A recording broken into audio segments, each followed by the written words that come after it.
Oke. Mari kita berdoa. Tuhan, terima kasih telah menggabungkan kita pada malam hari ini supaya kita dapat belajar tentang 10 step. Berkati ya Tuhan, semua firman yang akan diberikan supaya kami dapat menerimanya dengan baik dan mengerti dengan baik. Terima kasih Tuhan, di dalam nama Tuhan Yesus Kristus kami berdoa. Amin. Amin. Hari ini kita mau sharing tentang 7 perkataan Yesus di atas kayu salib. Ya, pendahuluan dulu.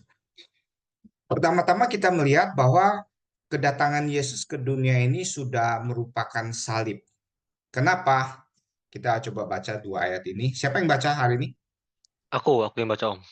Ya, Oke, Yohanes 1 ayat 14.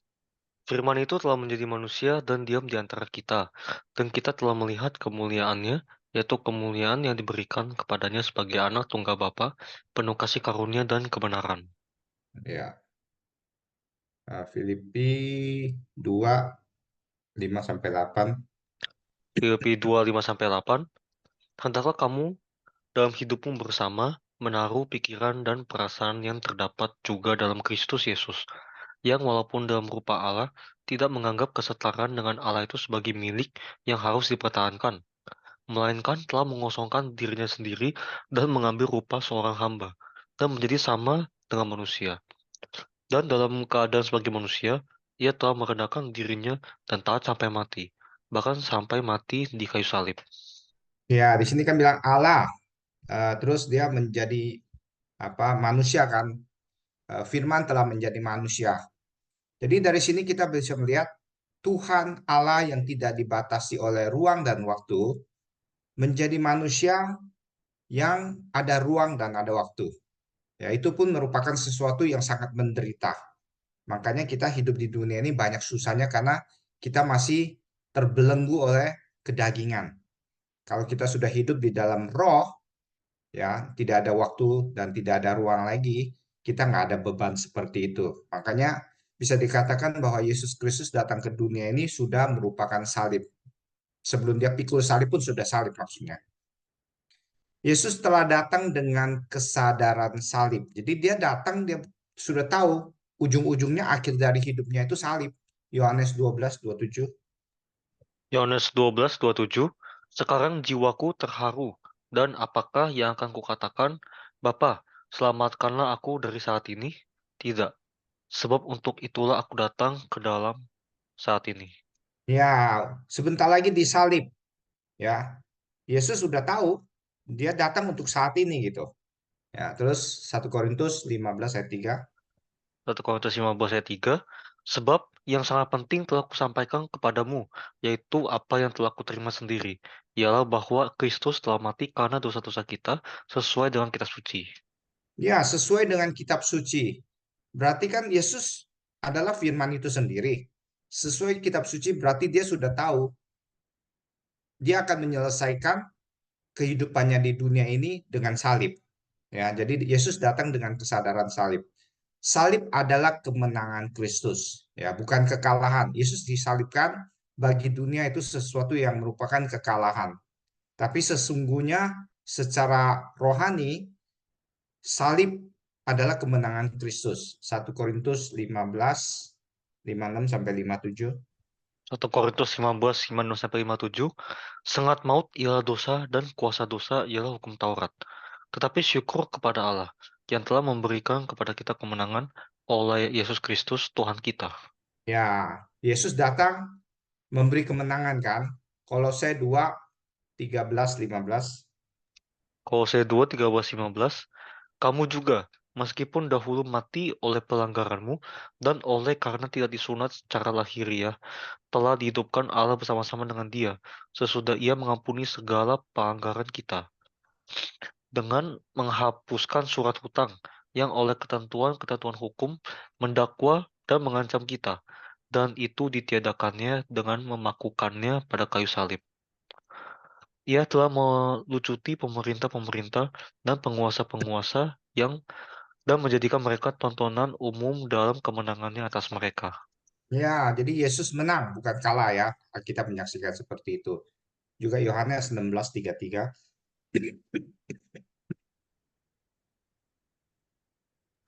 Yohanes 16:33, semuanya itu kukatakan kepadamu supaya kamu beroleh damai sejahtera dalam aku. Dalam dunia kamu menderita penganiayaan. Tetapi kuatkanlah hatimu, aku telah mengalahkan dunia.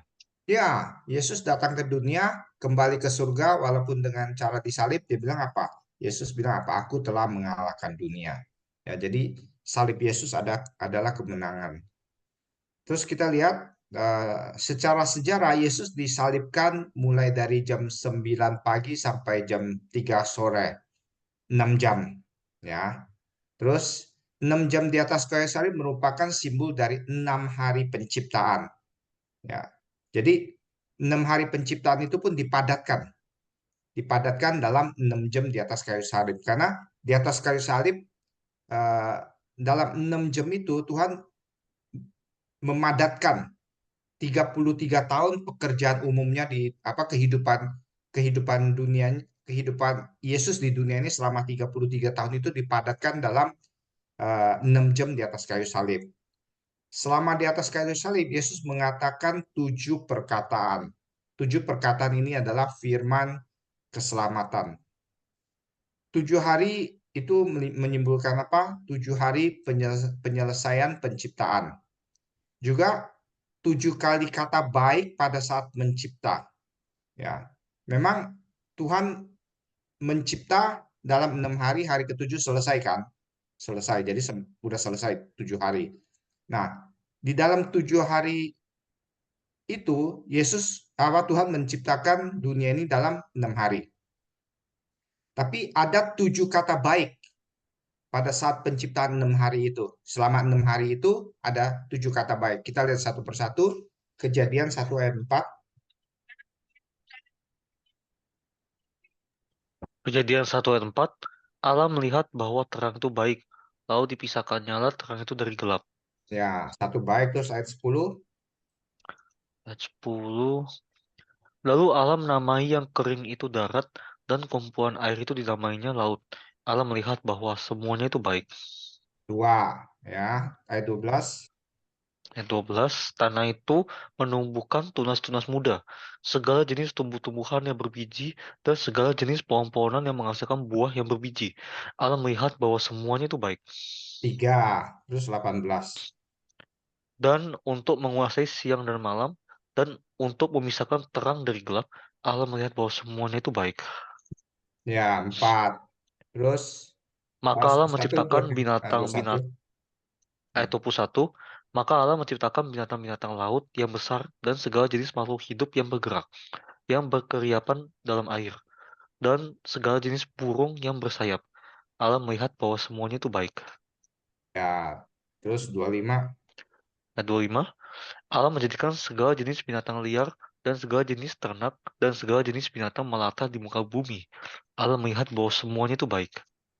Dan terakhir 31 yang Ayat ketujuh. 31, maka Allah melihat segala yang dijadikannya itu sungguh amat baik. Jadilah petang dan jadilah pagi. Itulah hari ke-6. Ya, kalau kita lihat di hari kedua, kalau kita baca dengan teliti, sebenarnya hari kedua Tuhan tidak katakan baik. Kalau hari kedua Tuhan tidak katakan baik, 6 hari penciptaan, harusnya kan ada 5 aja kan kata baik. Tapi kalau kita cek dengan teliti, ada 7 kata baik yang Tuhan lakukan di 6 hari penciptaan itu. Nah, ini juga sinkron dengan 7 perkataan di atas kayu salib. Karena 7 perkataan di atas kayu salib di dalam 6 jam penyaliban Yesus itu juga merupakan simbol dari penciptaan juga. Ya. Nah, juga 7 ini menyimbolkan apa? 7 warna pelangi pada saat perjanjian dengan Nuh. Ya, juga melambangkan sesuatu yang sempurna, perjanjian Tuhan yang sempurna. Nah, tujuan salib Yesus adalah apa sebenarnya dari semua ini?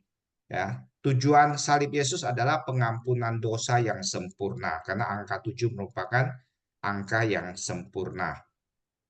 Berikut kita akan lihat 7 perkataan di atas kayu salib ini satu persatu.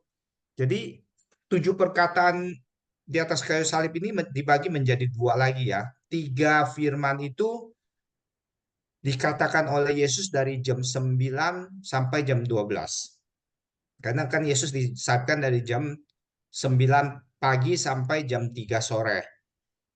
Jadi setengahnya itu selama terang, karena setelah jam 12 itu kan terjadi gerhana matahari, ya gelap gulita.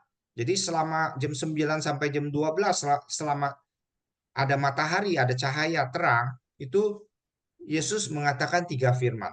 Ya. Pertama, ampunilah mereka sebab mereka tidak tahu apa yang mereka perbuat. Ini dikatakan di Lukas 23:34. Lukas 23:34, Yesus berkata, "Ya Bapa, ampunilah mereka, sebab mereka tidak tahu apa yang mereka perbuat." Dan mereka membuang undi untuk membagikan pakaiannya. Ya, dan sebenarnya itu pun sudah dinubuatkan di Yesaya 53:12.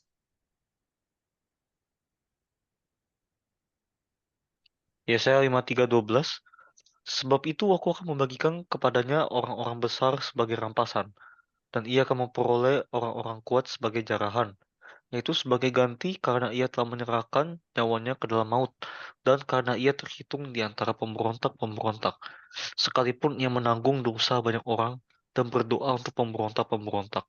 Ya, menanggung dosa banyak orang dan berdoa untuk pemberontak-pemberontak. Berarti apa yang Yesus katakan? Ampunilah mereka sebab mereka tidak tahu apa yang mereka perbuat, itu adalah apa? Pengampunan kan? Doa pengampunan, doa untuk mereka. Nah, ini firman pertama ini merupakan apa?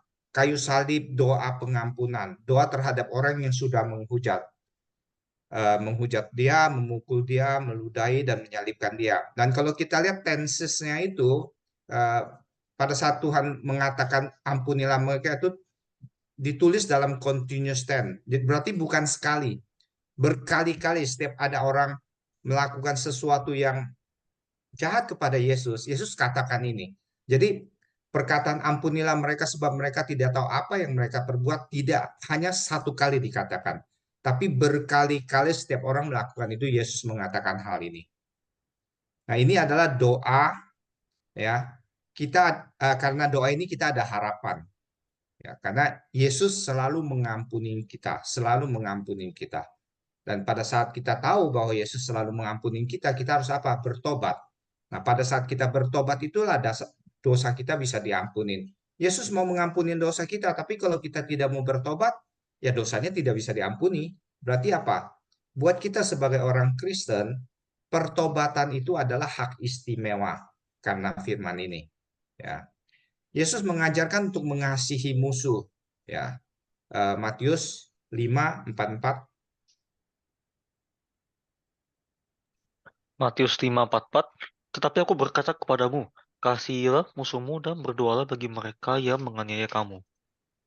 Ya, kasihlah mereka yang menganiaya kamu. Berarti apa? Mengasihi musuh.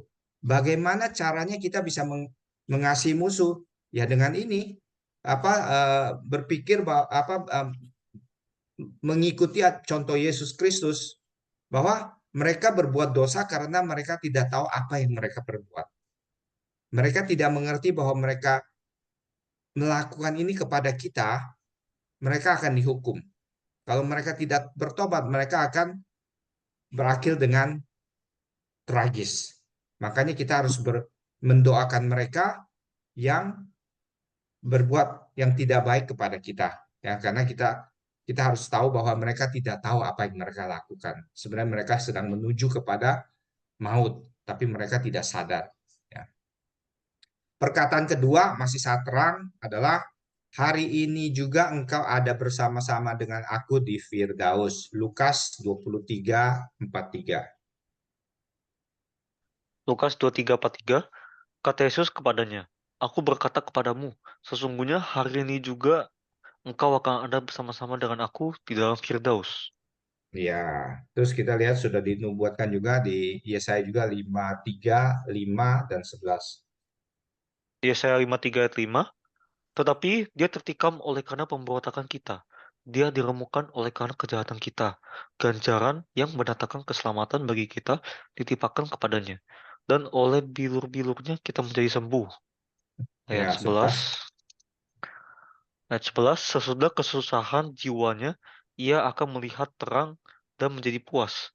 Dan hambaku itu, sebagai orang yang benar, akan membenarkan banyak orang oleh hikmatnya. dan kejahatan mereka dia pikul. Ya, jadi pada saat Yesus sedang menderitanya, dia melihat terang. Kenapa? Karena ada satu orang yang bisa mengenal dia dan bisa diselamatkan di saat-saat terakhir, ya, saat-saat yang sangat genting selama Yesus datang ke dunia ini, hanya satu orang yang diselamatkan. Kita udah belajar juga kan, simbol dari satu orang yang diselamatkan apa, masih ingat? Ada yang ingat? Simbol bahwa anak manusia datang ke dunia ini hanya menyelamatkan satu orang, penjahat yang disalibkan di sebelah kanan. Ada yang ingat? Yaitu burung merpati yang balik ke Nuh dengan sehelai daun zaitun. Ya, itu adalah simbol bahwa hanya sehelai, hanya satu orang yang diselamatkan oleh burung merpati yang kedua. Karena merpati yang pertama, Adam pertama, datang, pergi, tidak membawa hasil. Merpati kedua bawa satu helai daun ara. Merpati ketiga tidak kembali lagi ke Nuh. Artinya apa? Sudah selesai. Tanah sudah kering. Ya, tidak kembali ke Nuh lagi. Itu adalah juga simbol bahwa apa yang akan terjadi ini sebenarnya banyak hint ya di dalam Alkitab. Kalau kita ngerti itu jelas sekali bahwa satu orang yang diselamatkan ini pun sudah dinubuatkan juga. Ini merupakan janji Firdaus, kayu salib keselamatan dan kasih karunia untuk hidup kekal, ya. Karena orang yang bersama dengan Tuhan di Firdaus itu akan mendapatkan kehidupan kekal. Sebenarnya salib ini adalah hukuman yang paling berat dalam hukum Roma. Ya, orang yang melakukan kejahatan yang luar biasa baru akan dihukum dengan hukuman salib. Karena hukuman salib ini adalah hukuman yang sangat menderita. Orang itu disiksa dengan mati perlahan-lahan, dipaku terus digantung, dipaku digantung aja udah sakit, terus darahnya terus keluar sedikit sedikit sedikit sedikit sampai akhirnya darahnya habis, mereka mati. Jadi ini merupakan hukuman yang sangat mengerikan. Tapi orang yang disalibkan di sebelah Yesus berarti kan dia disalibkan, kan berarti dia juga melakukan hukum yang sangat berat. Karena dia bisa mengenal Yesus pada saat-saat terakhir, akhirnya dia bisa diselamatkan. Ya, artinya apa di sini? Seberapapun besarnya dosa manusia, jika dia bertobat saat-saat akhir pun dia bisa selamat. Yesus akan pikul segala dosanya. Ya, yang tadi kita baca di Yesaya. Apa perbuatan iman yang dilakukan oleh penjahat yang di sebelah kanan? Ini memang tidak secara Alkitab tidak ditulis dengan jelas.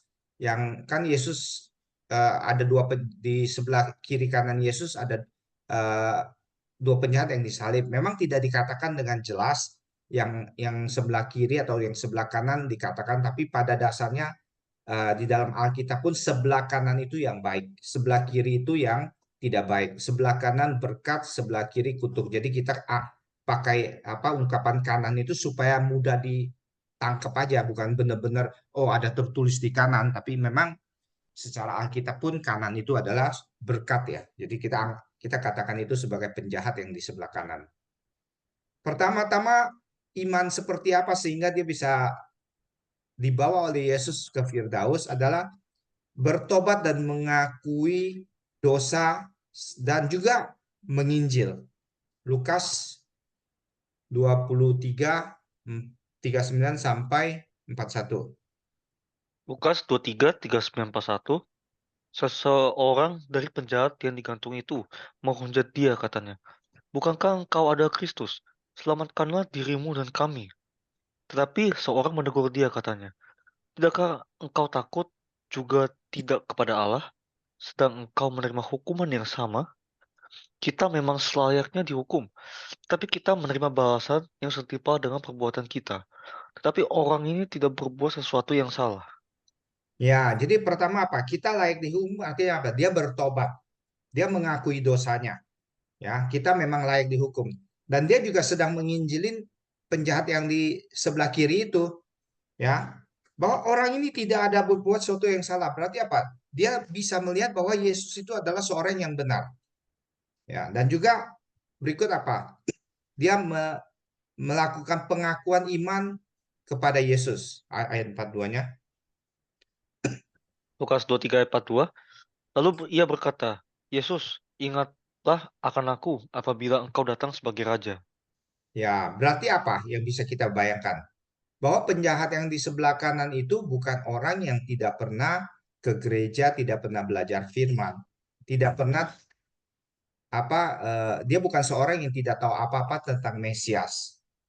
Dia tahu, dia pernah ke gereja, dia pernah aktif di gereja, tapi dia jatuh ke dalam perbuatan kejahatan yang akhirnya dia disalib. Tapi pada saat-saat akhir dia bisa mengakui Yesus sebagai Allah.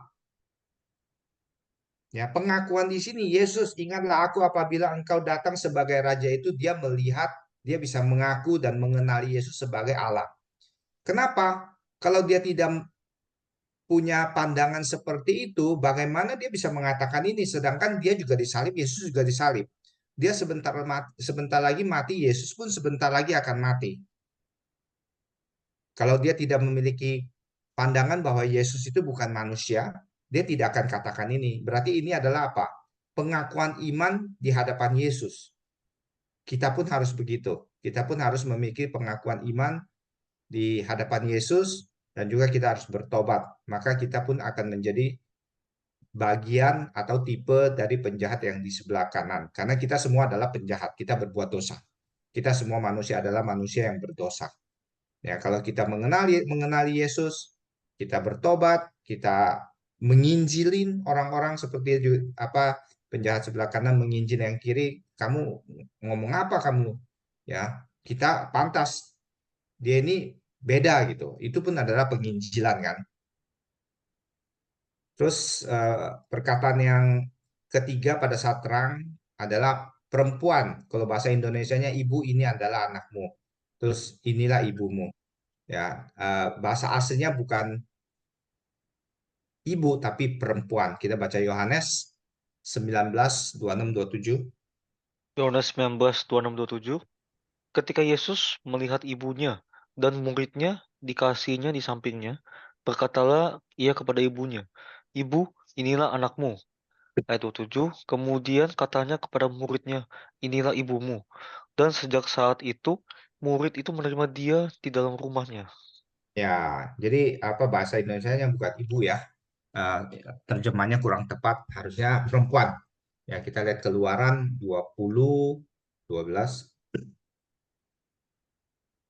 Keluaran 20:12, hormatilah ayahmu dan ibumu, supaya lanjut umurmu di tanah yang diberikan Tuhan Allahmu kepadamu. Ya, jadi ini adalah apa? Kayu salib bakti kepada orang tua dan kayu salib belas kasihan.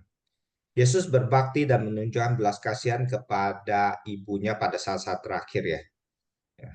Terus Yesus memposisikan dirinya sebagai Tuhan untuk keselamatan ibunya.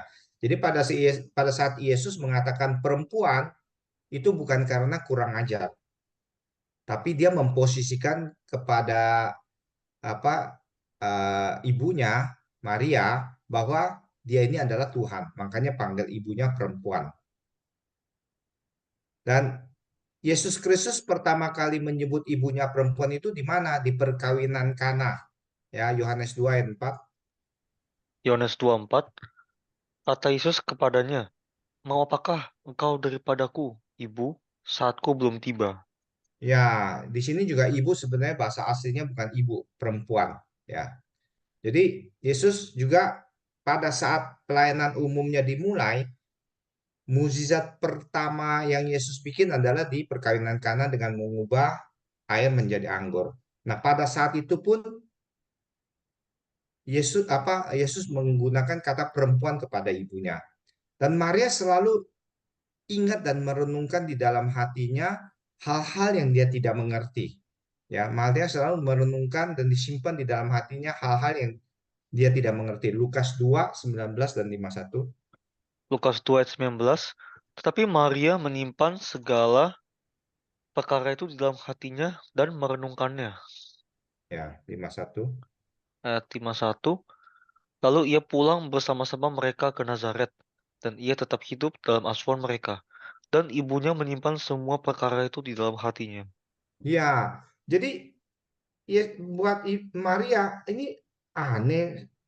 Dari dia mengandung Yesus juga aneh. Waktu 12 tahun Yesus yang tertinggal di bait suci, pada saat mereka ada perayaan pulang nggak tahu kemana, nyari-nyari, tahu-taunya ada di bait suci. Terus jawab orang tuanya, bukankah aku harus di rumah bapakku? Kan pas ditegur, kenapa kamu menyusahkan bapakmu yang cari-cari kamu sampai 3 hari? Yesus bilang, bukankah aku harus ada di rumah bapakku? Orang kan bingung ya kalau anak kita kayak begitu ya. Jadi, tapi Maria bukannya marah atau apa, dia menyimpan di dalam hatinya. Makanya pada saat-saat terakhir itu dia tahu ya apa yang Yesus katakan kepada dia, perempuan ini adalah anakmu, itu bukan karena kurang aja, tapi Yesus memposisikan dirinya sebagai Tuhan. Kalau Maria percaya kepada Yesus sebagai Tuhan, maka dia pun akan selamat. Nah, contoh ya yang simpan di dalam hati itu apa? Yakub. Ya, Yakub terhadap mimpi Yusuf, Yakub juga menyimpan di dalam hati. Kita coba lihat Kejadian 37. Kejadian 37, sorry, salah ayat. Kejadian 37. Kejadian 37 ayat 6 sampai 11. Karena katanya kepada mereka, coba dengarkan mimpi yang kumimpikan ini. Tampak kita sedang di ladang mengikat bekas-bekas gandum. Lalu bangkitlah berkasku dan tegak berdiri. Kemudian datanglah bekas-bekas kamu, sekalian mengelilingi dan sujud menyembah pada berkasku itu. Ayat 8. Lalu saudaraku berkata kepadanya, apakah engkau ingin menjadi raja atas kami? Apakah engkau ingin berkuasa atas kami? Jadi makin bencilah mereka kepadanya karena mimpinya dan karena perkataannya itu. Lalu ia memimpikan pula mimpi yang lain, yang diceritakannya kepada saudara-saudaranya. Katanya, aku bermimpi pula, tampak matahari, bulan, dan 11 bintang sujud menyembah kepadaku. Ayat 10. Setelah hal ini diceritakannya kepada ayah dan saudara-saudaranya, maka ia ditegur oleh ayahnya. Mimpi apa mimpimu itu? Masakan aku dan ibumu serta saudara-saudaramu sujud menyembah kepadamu sampai ke tanah? Maka iri hatilah saudara-saudaranya kepadanya. Tetapi ayahnya menyimpan hal itu dalam hatinya. Ya, Yakub menyimpan hal itu dalam hatinya, menyimpan apa yang dikatakan oleh Yusuf tentang mimpi-mimpinya di dalam hatinya. Nah, kita lihat bagaimana Yakub mengingat kembali mimpi Yusuf itu, yaitu saat-saat dia melihat kereta kiriman Yusuf. Ya, kita lihat di Kejadian 45, Kejadian 45, 26 sampai 28. Kejadian 45, 26 sampai 28. Mereka menceritakan kepadanya, Yusuf masih hidup. Bahkan dialah yang menjadi kuasa atas seluruh tanah Mesir. Tetapi hati Yakub tetap dingin, sebab ia tidak dapat mempercayai mereka. Ayat 27. Tetapi ketika mereka menyampaikan kepadanya segala perkataan yang diucapkan Yusuf, dan ketika dilihatnya kereta yang dikirim oleh Yusuf untuk menjemputnya, maka bangkitlah kembali semangat Yakub, ayah mereka itu. Ayat 28. Kata Yakub, cukuplah itu, anakku Yusuf masih hidup.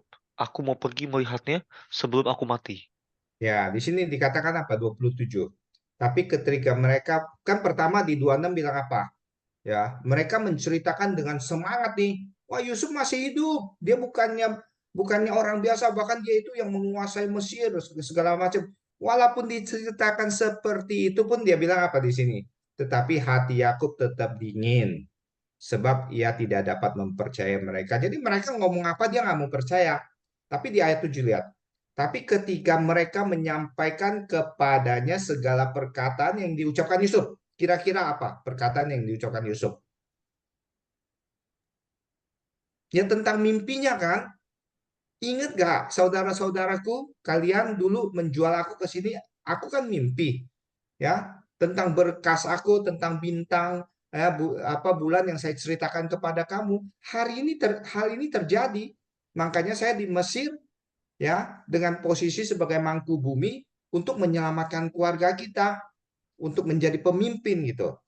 Nah, pas dia ngomong gitu, Yakub langsung apa? Pas segala perkataan yang diucapkan apa 27, tapi ketika mereka menyampaikan kepadanya segala perkataan yang disampaikan Yusuf, dan ketika dia melihat keretanya, jadi Yakub langsung klik.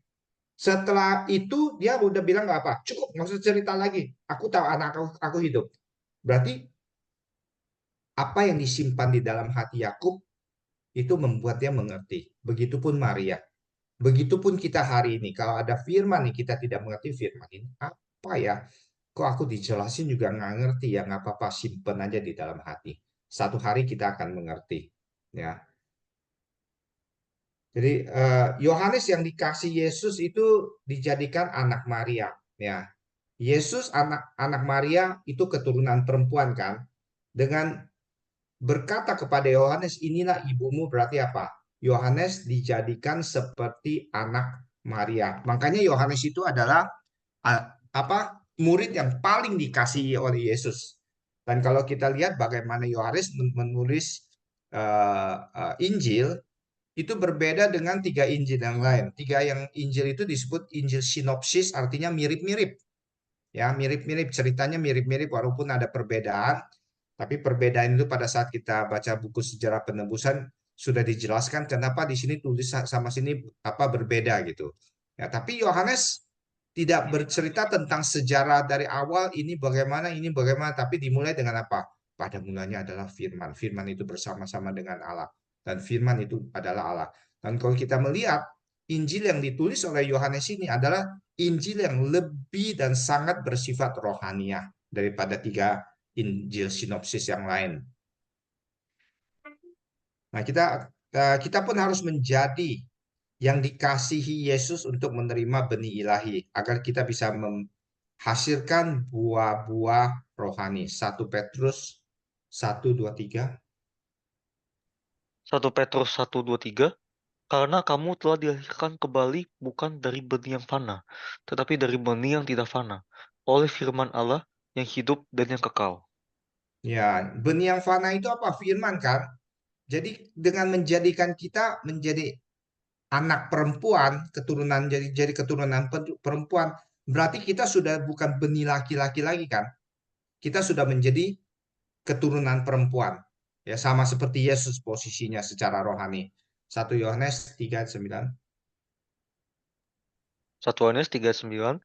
Setiap orang yang lahir dari Allah tidak berbuat dosa lagi, sebab benih ilahi tetap ada di dalam dia dan ia tidak dapat berbuat dosa, karena ia lahir dari Allah. Ya, Yesus lahir dari Roh Kudus, bukan perbuatan laki-laki. Makanya dia tidak ada dosa. Ya, kita pun dengan Yesus menyampaikan perempuan ini adalah anakmu dan kepada Yohanes inilah ibumu, berarti Yesus mengangkat posisi kita juga menjadi keturunan perempuan. Kalau kita juga menjadi keturunan perempuan, berarti kita lahir dari Allah. Kita lahir dari Roh Kudus. Ya, ingat Nikodemus tanya kepada Yesus tentang apa? Keselamatan itu apa? Yesus bilang, kamu harus dilahirkan kembali. Kok saya udah tua mau dilahirkan kembali gimana? Mau masuk ke rahim ibu aku lagi? Ya nggak bisa lah. Makanya Yesus bilang, kamu ini harusnya jadi pengajar orang apa bangsa Yahudi, bangsa Israel, tapi kamu masih nggak mengerti soal begini katanya. Ya, makanya secara rohani ini kita diposisikan sebagai keturunan perempuan. Ya, nah, ini tiga perkataan pada saat terang, artinya apa? Nanti kesimpulan kita akan lihat lagi. Dan berikut adalah 4 firman yang diucapkan oleh Yesus dari jam 12 sampai jam 3 sore pada saat Yesus mati. Dan dari jam 12 itu timbul kegelapan karena gerhana matahari. Ya, kita udah tahu ceritanya. Pada saat gelap yang pertama itu apa? Eli, Eli, lama sabachthani. Matius 27 ayat 6, 46. Matius 27:46. Kira-kira jam 3 berserulah Yesus dengan suara nyaring, Eli, Eli, lama sabachthani, artinya, Allahku, Allahku, mengapa engkau meninggalkan aku? Ya, juga udah dinubuatkan di Mazmur 22 ayat 2. Mazmur 22 ayat 2. Allahku, Allahku, mengapa engkau meninggalkan aku? Aku berseru, tetapi engkau tetap jauh dan tidak menolong aku. Ya, sama kan sudah dinubuatkan. Terus ini merupakan apa? Kayu salib kasih karunia pengampunan. Yesus datang ke dunia ini untuk menyelamatkan manusia. Pada saat itu, pada saat perkataan ini dikatakan, Eli Eli lama sabatani, murid-murid semua udah lari, ya. Terus yang ada bersama Yesus saat-saat terakhir disalib itu siapa? Dua penjahat yang disalibkan bersama dengan dia di sebelah kiri dan kanan. Terus penjahat yang sebelah kanan sudah selamat. Ya, Yesus sudah berkata, saat ini pun engkau bersama aku di Firdaus. Tapi yang sebelah kiri ini masih diam aja, nggak ada efek apa-apa, nggak ada feedback apa-apa, diam aja. Makanya perkataan Eli Eli labasan batani ini merupakan apa? Doa Yesus menggantikan penjahat yang di sebelah kiri. Yesus datang untuk menyelamatkan manusia. Tapi di depan dia tinggal 3 orang yang disalib itu, satu udah selamat, satu belum selamat. Yesus berdoa untuk dia. Nah, ini adalah apa? Kepatuhan mutlak walaupun dalam kesengsaraan. Kenapa? Yesus diutus untuk menyelamatkan manusia. Terakhir semua udah nggak ada di atas kayu salib, cuma 3 orang. Yesus kiri dan kanan, kanan sudah selamat, yang kiri belum. Makanya dia berdoa ini untuk taat sampai akhir, ya. Terus berikutnya, aku haus. Yohanes 19 ayat 28. Yohanes 19 ayat 8. 19 ayat Sesud 28. Oke.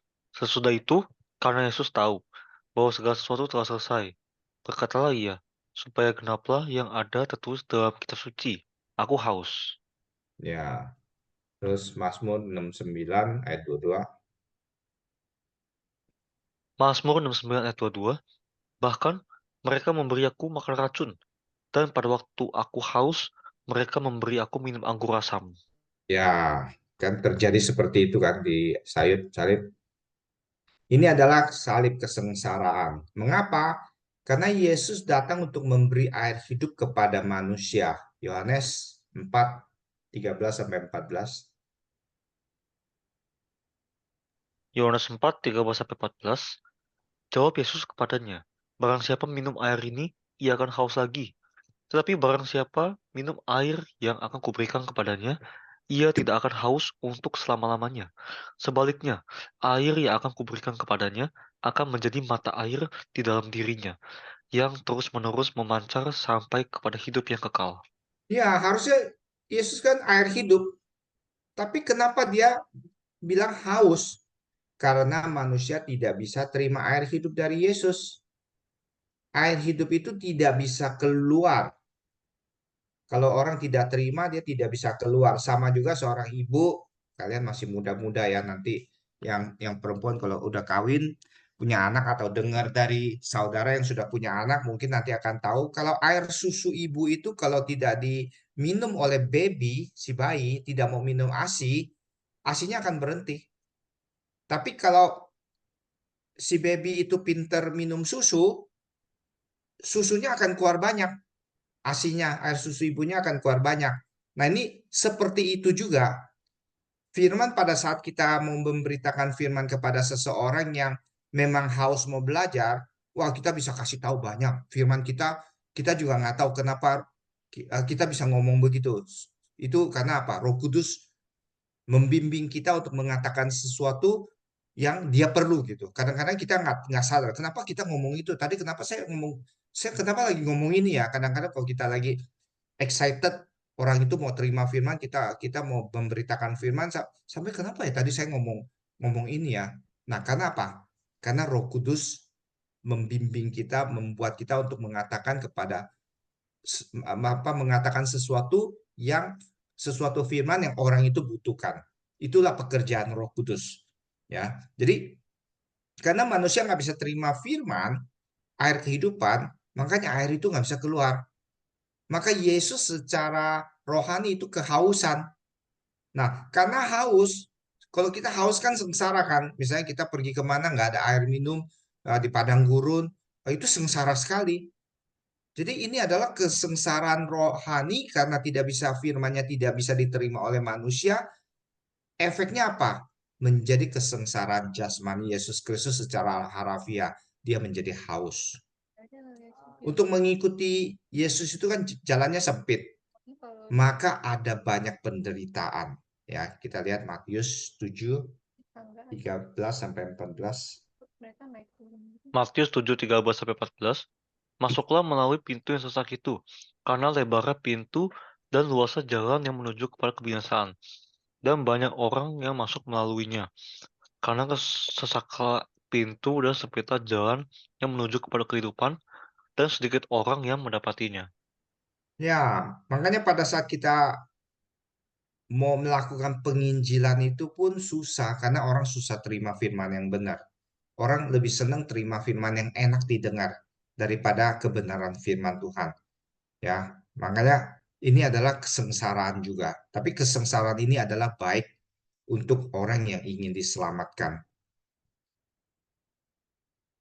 Ke-6 sudah selesai, Yohanes 9:30.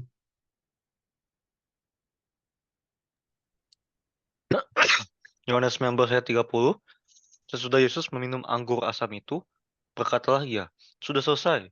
Lalu ia menundukkan kepalanya dan menyerahkan nyawanya. Ya, terus Mazmur 22:32.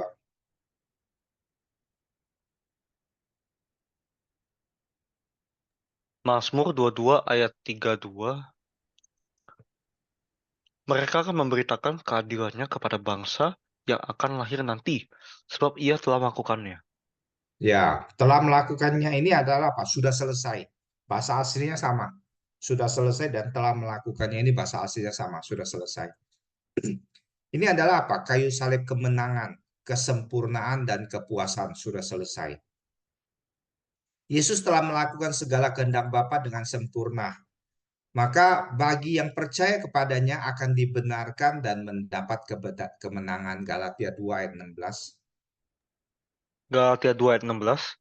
Kamu tahu bahwa tidak seorang pun yang dibenarkan oleh karena melakukan hukum Taurat, tetapi hanya oleh karena iman dalam Kristus Yesus.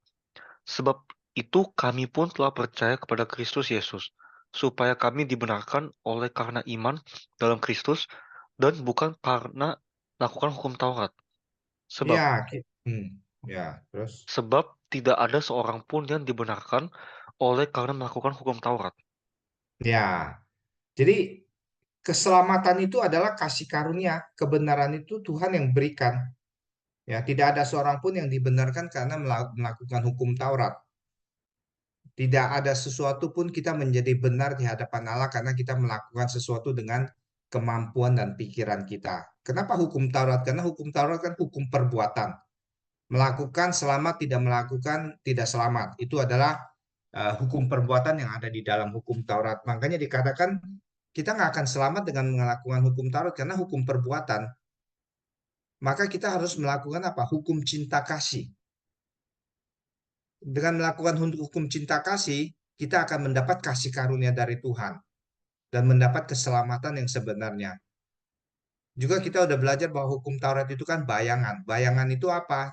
Hanya contoh, sampel untuk kita lihat dan pelajari, tapi yang benarnya adalah Yesus yang rohani. Kalau hukum Taurat itu yang jasmani. Kalau yang ajaran Kristus, firman Kristus adalah bersifat rohani. Makanya kita harus melihat dari segi kerohanian dari firman Tuhan. Untuk itu pun kita harus memelihara iman dengan baik sampai akhir. Ya, kita harus menjaga iman kita sampai akhir. 2 Timotius 2, 6 sampai 4. 2 Timotius 4 ayat 6-8. Mengenai diriku, darahku sudah mulai dicurahkan sebagai persembahan dan saat kematianku sudah dekat. Aku telah mengakhiri pertandingan yang baik. Aku telah mencapai garis akhir dan aku telah memelihara iman. Ya, Sekarang ini telah ya, terus. Sekarang telah tersedia bagiku mahkota kebenaran yang akan dikaruniakan kepadaku oleh Tuhan, Hakim yang adil, pada harinya, tetapi bukan hanya kepadaku, melainkan juga kepada semua orang yang merindukan kedatangannya. Ya, aku sudah mencapai garis akhir untuk memelihara iman. Ini juga artinya apa? Sudah selesai.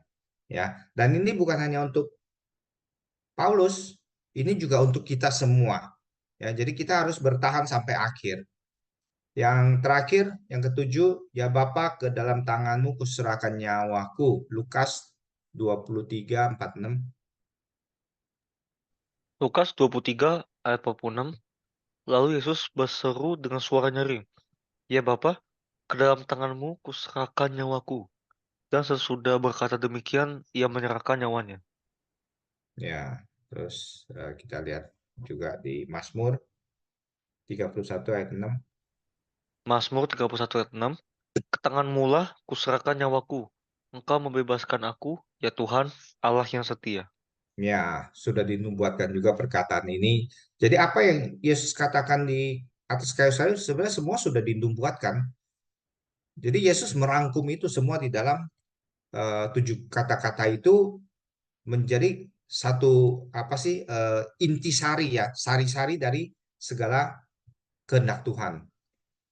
Ini adalah apa? Kayu salib keyakinan, kepercayaan dan pengharapan. Yesus telah menyerahkan dirinya secara penuh atau sempurna kepada Bapa. Artinya apa? Tidak ada dirinya lagi. Tidak ada dirinya lagi.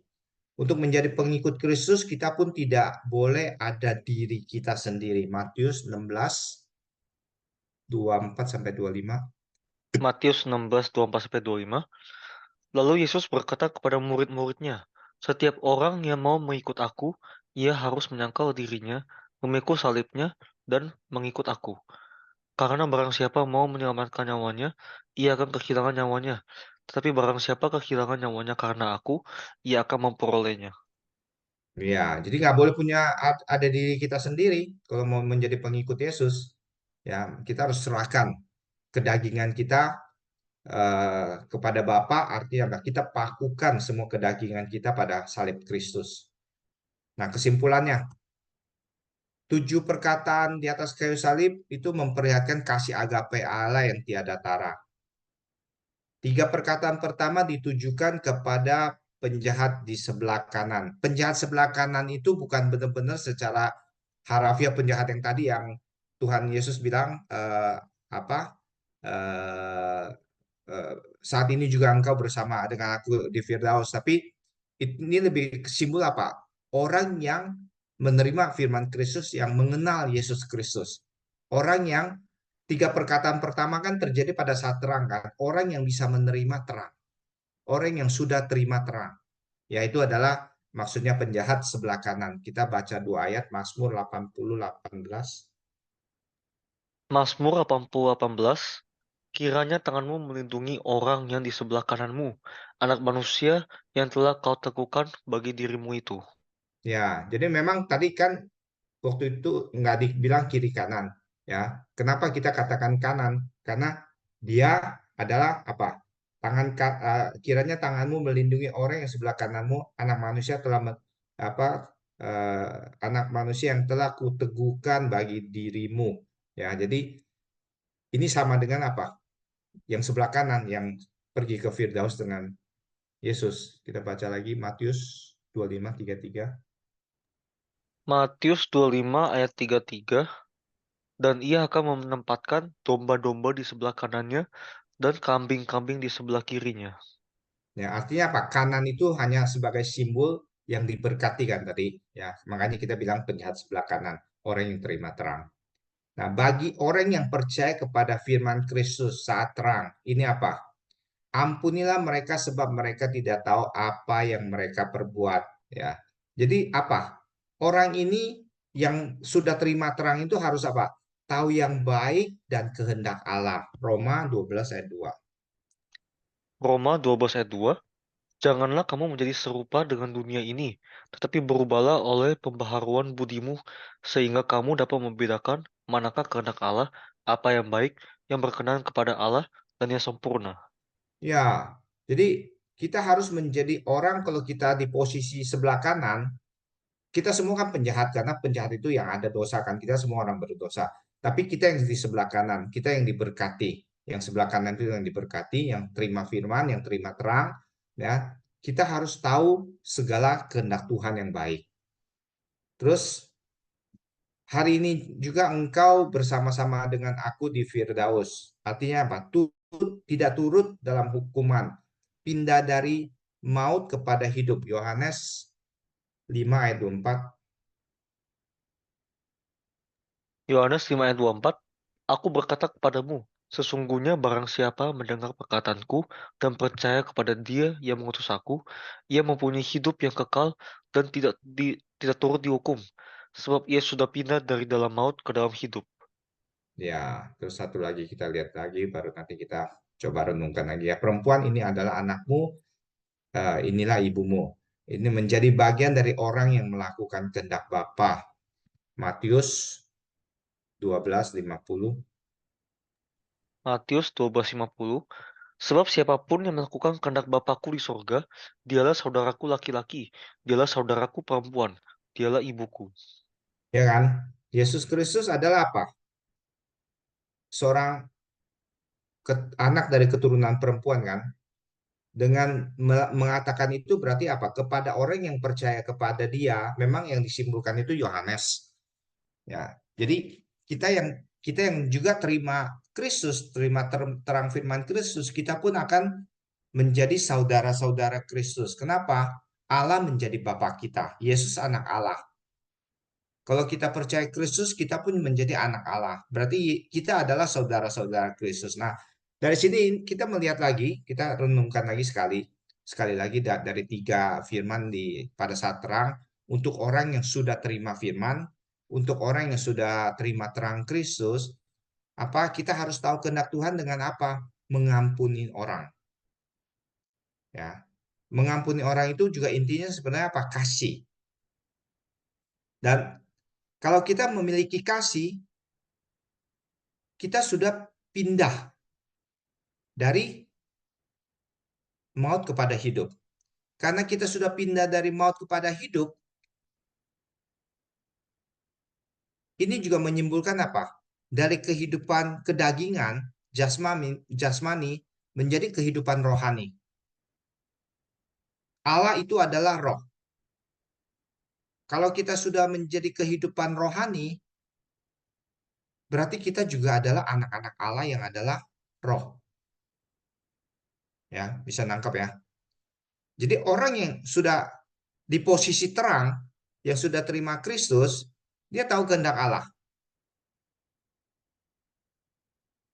Ada damai sejahtera di dalam hatinya. Tidak dendam kepada orang. Tidak benci kepada orang. Kenapa? Sebagaimana Yesus telah mengampuni kita, orang yang sudah terima Kristus, dari dirinya pun ada pengampunan. Dan kita menjadi anak-anak Allah pada akhirnya. Ya, jadi tiga firman terang itu adalah buat kita yang sudah terima. Tapi buat orang yang belum terima firman, ya, dengan perkataan kepada yang kiri, ya, yang diberikan pada saat gelap, bagi yang susah percaya firman, yaitu masih hidup dalam kegelapan, itu apa? Pertama, Eli Eli lama sabatani.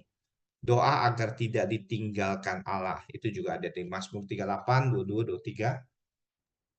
Mazmur 38, 22, 23. Jangan tinggalkan aku ya Tuhan, Allahku, janganlah jauh daripadaku. Segeralah menolong aku, ya Tuhan, keselamatanku.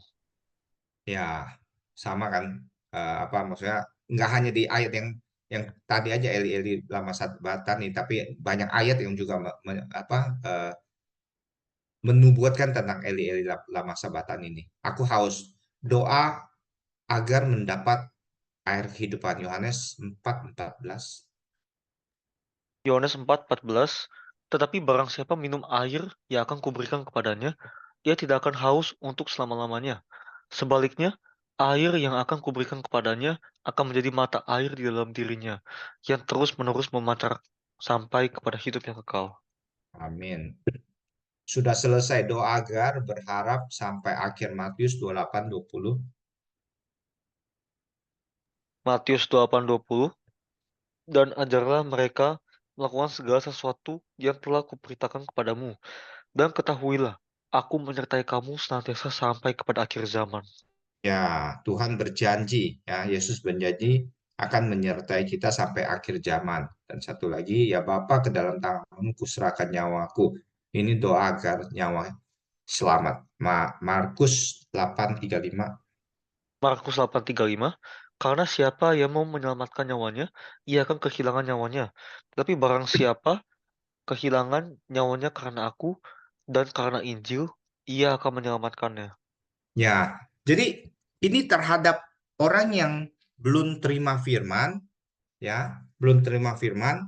Bagi kita yang sudah terima firman, apa yang harus kita lakukan? Ya kan mereka belum terima firman. Berarti kan mereka harus terima firman ya.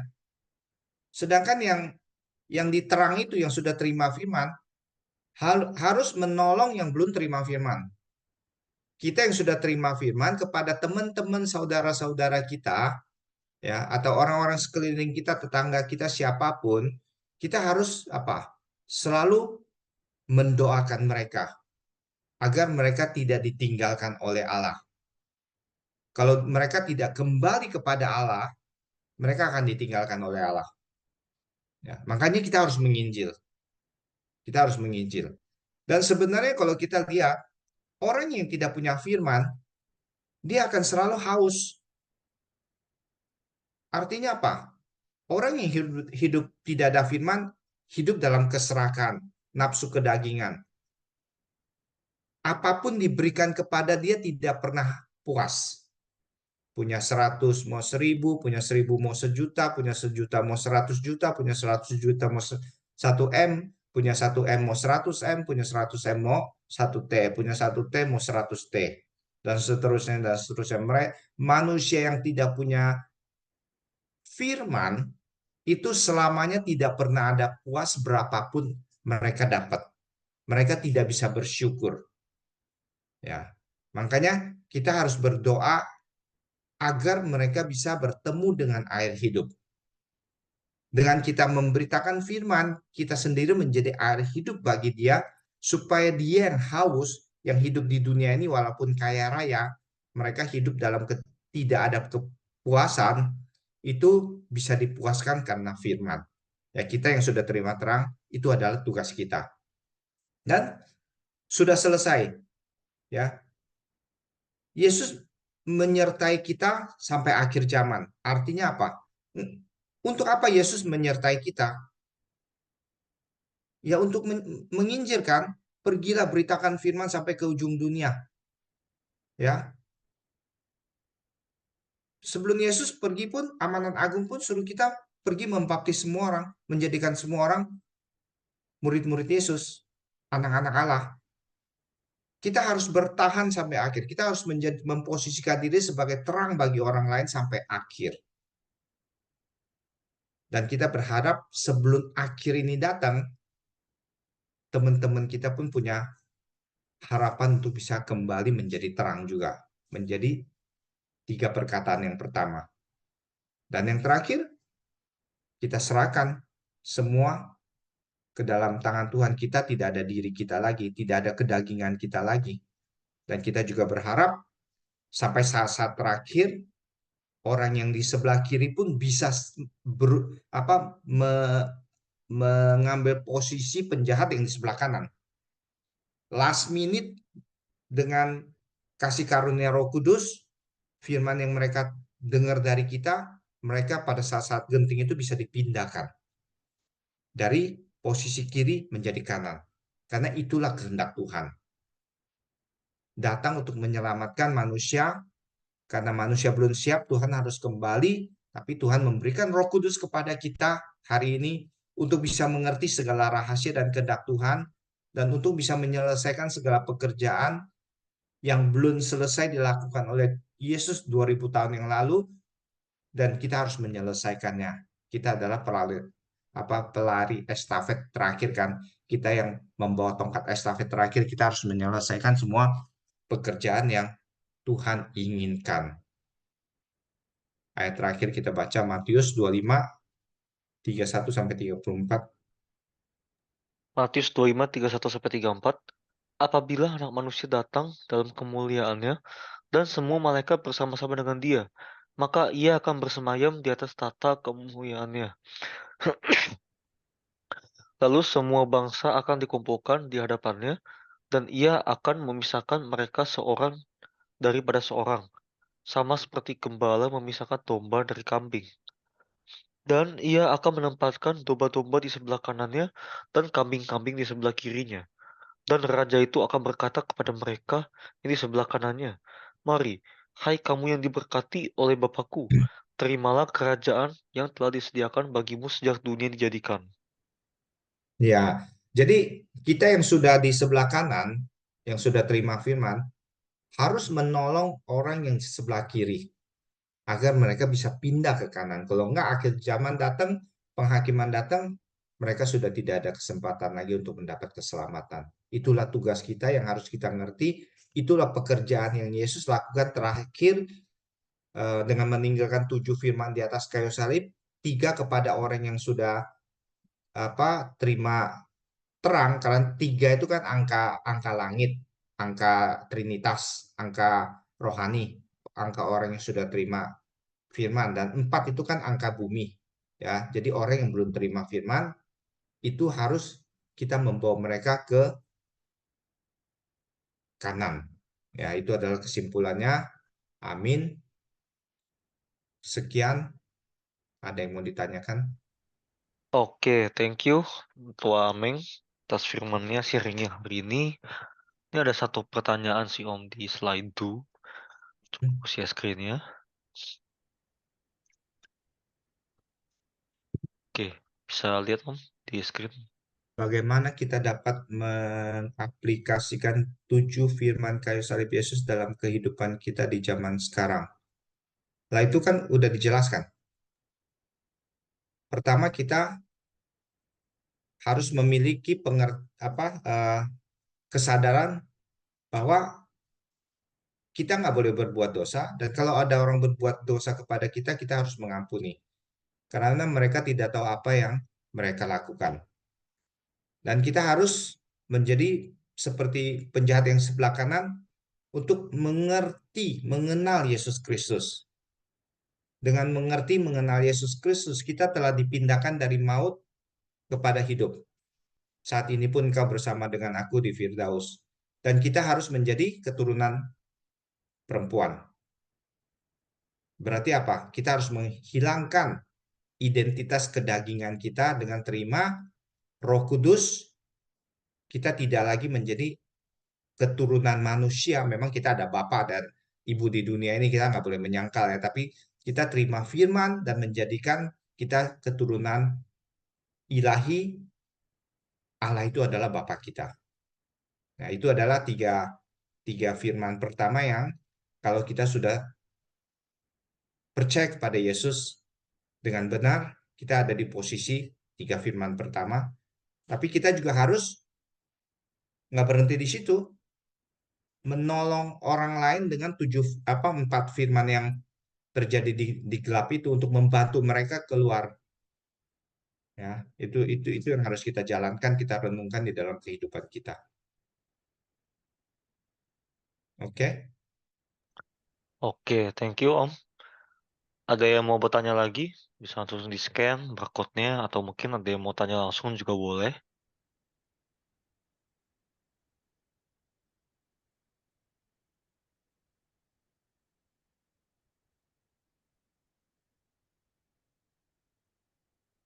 Cukup ngerti apa cukup bingung? Aku pribadi ngerti sih Om, dapat poinnya. Oke.